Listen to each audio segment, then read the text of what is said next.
ఆతడనేక యుద్ధముల ఆరితేరిన ధీరుడు 5 దశాబ్దాల ప్రజాజీవనంలో సానపెట్టబడిన వజ్ర సదృశుడు. ధైర్యం, స్థైర్యం, వివేకం, విజ్ఞానం కలగలిసిన వ్యక్తిత్వం. ఎరుకగలగునాతడేదియునర్చినన్ అదియునర్తురితరులైన వారల్. అతడు సత్యమిట్టిదననేమి లోకంబుదత్ ప్రవర్తనంబుదగలియుండు. అనగా సాంకేతిక విద్య, సమాచార విప్లవాల ప్రాధాన్యతను ఆయన సరైన సమయంలో గమనించి ఈ రోజు అమరావతి సౌధాన్ని కూడా మహోన్నతంగా తీర్చిదిద్దడానికి వారు శ్రమిస్తున్నారు. గౌరవ ముఖ్యమంత్రి వర్యులు నారా చంద్రబాబు నాయుడు గారిని సగౌరవంగా, సభక్తికంగా ఆహ్వానిస్తున్నాం.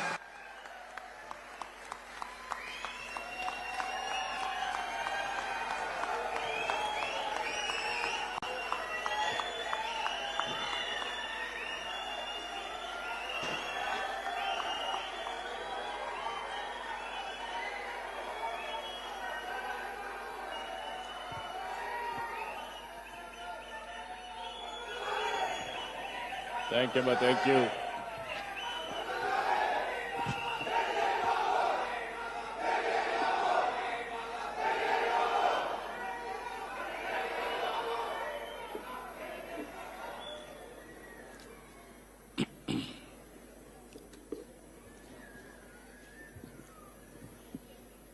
His Excellency, Indian High Commissioner in Singapore, Dr. Silpak Ambule, Honorable Minister for IT and HRD Government of Andhra Pradesh, Nara Lokesh Garu, Honorable Minister of Municipal Administration, Narayana Garu, Honorable Minister for Industries, Sri Bharat Garu, Chairman AP NRT, Ravi Vemur Garu, ఈ రోజు ఉదయం నుంచి చూస్తున్నా. నేను చాలా సార్లు సింగపూర్కు వచ్చాను కానీ ఈసారి ఎంత ఉత్సాహంగా ఉన్నారంటే నా జీవితంలో ఎప్పుడూ సింగపూర్లో చూడలేదు. అంత ఉత్సాహంగా ఉన్నారు.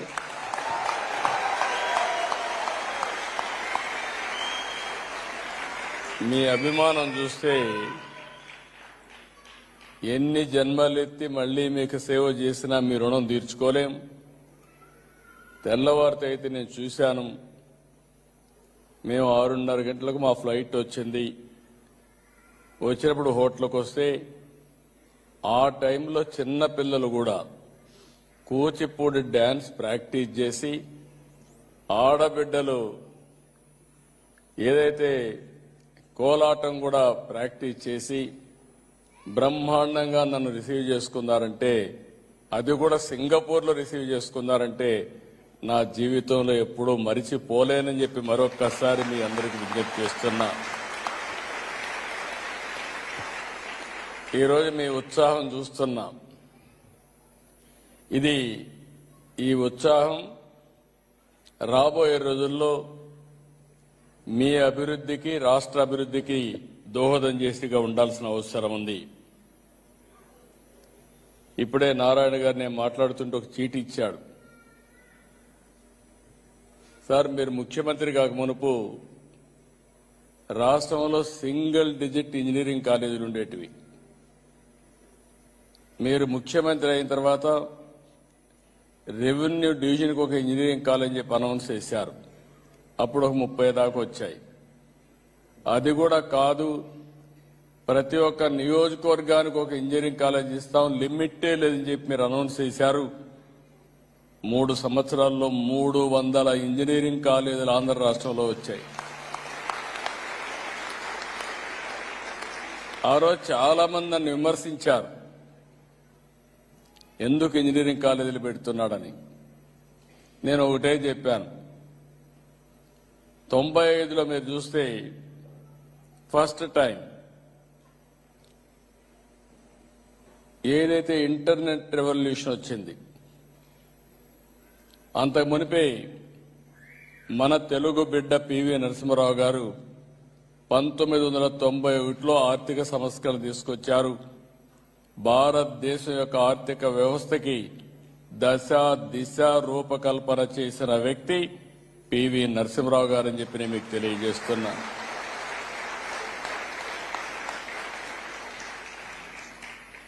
ఏదైతే మిడ్ 90s 95 ప్రాంతంలో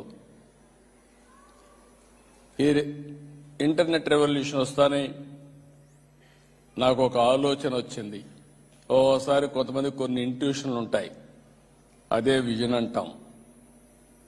భవిష్యత్ అంతా ఇన్ఫర్మేషన్ టెక్నాలజీకి ఉంటుంది, నాలెడ్జ్ ఎకానమీకి ఉంటుంది. తెలుగు జాతి నాలెడ్జ్ ఎకానమీలో అగ్రస్థానంలో ఉండాలంటే ఇన్ఫర్మేషన్ టెక్నాలజీ ప్రమోట్ చేయాలని చెప్పి ఆలోచించాను.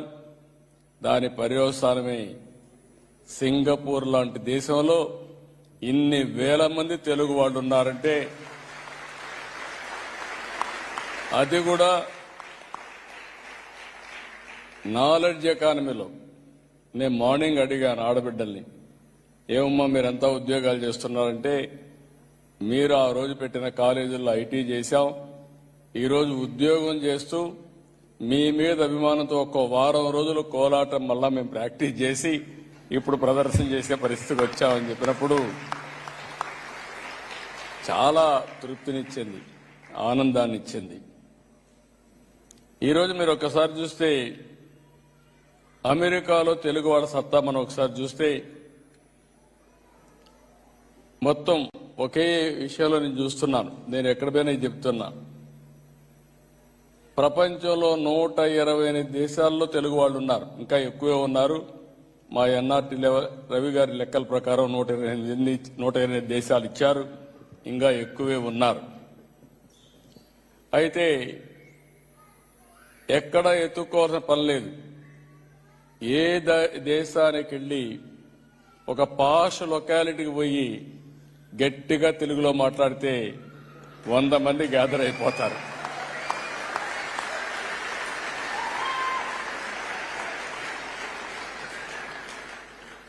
ఇది చూసినప్పుడు దీనికంటే ఏం కావాలి ఆనందం అని అడుగుతున్నా.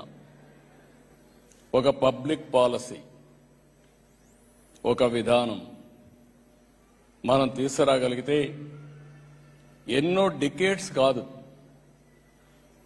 కొన్ని సంవత్సరాల్లోనే ఇది వాస్తవ రూపం దాల్చే పరిస్థితి వస్తుంది. ఈరోజు హైదరాబాద్ ఉంది, ఆ రోజు వేసిన ఫౌండేషన్ ఈరోజు దేశంలోనే హైయెస్ట్ పర్ క్యాపిటా ఇన్కమ్కు చిరునామా ఏదంటే తెలంగాణ రాష్ట్రం. అది ఆ రోజు మనం వేసిన ఫౌండేషనే.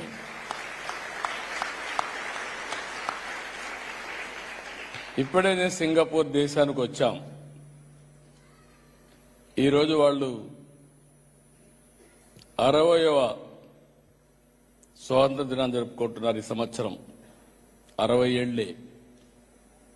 ఈరోజు 60 ఏళ్లలో వాళ్ళు ఇది చేసుకుంటామంటే $85,000 US dollars per capita income.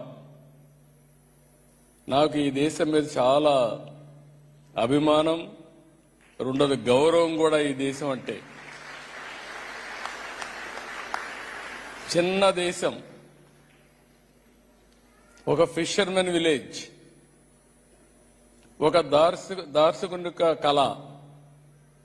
మలేషియాతో ఉంటే 2 దేశాలు కూడా ఇప్పుడు కూడా కలిసి పనిచేసుకుంటున్నారు. కానీ వీళ్ళు లాభం లేదని బయట బొమ్మంటే బయట వచ్చి ప్రపంచంలోని ఒక గౌరవప్రదమైన దేశంగా తయారు చేశారంటే అది ఒక వ్యక్తి సాధించిన ఫౌండేషన్ వేసిన విధానం అని చెప్పి నేను మీకు తెలియజేస్తున్నా.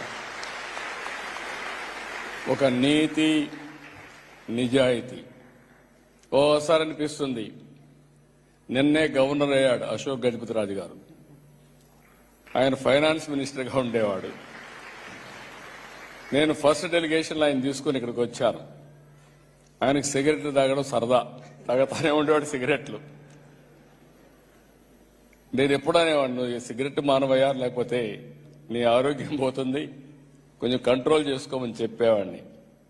సింపుల్ మ్యాన్, సిగరెట్లు తాగేవాడు. సింగపూర్కి వచ్చాడు. సిగరెట్ తాగడం మానేశాడు. నాకు ఆశ్చర్యం వేసింది. ఒక వ్యసనాన్ని ఇమ్మీడియట్ గా మానేస్తారంటే ఆశ్చర్యం వేసి అడిగా, ఏంటి అశోక్, ఎక్కడ సిగరెట్ కనపడలేదు ఏంటన్నా. సార్, ఇక్కడ పొరపాటున సిగరెట్ తాగితే $500 ఫైన్ వేస్తారు. నేను తెచ్చింది $500. ఇప్పుడు $500 పోతే నేనేం చేయాలి సార్ అన్నాడు. That is the power of Singapore.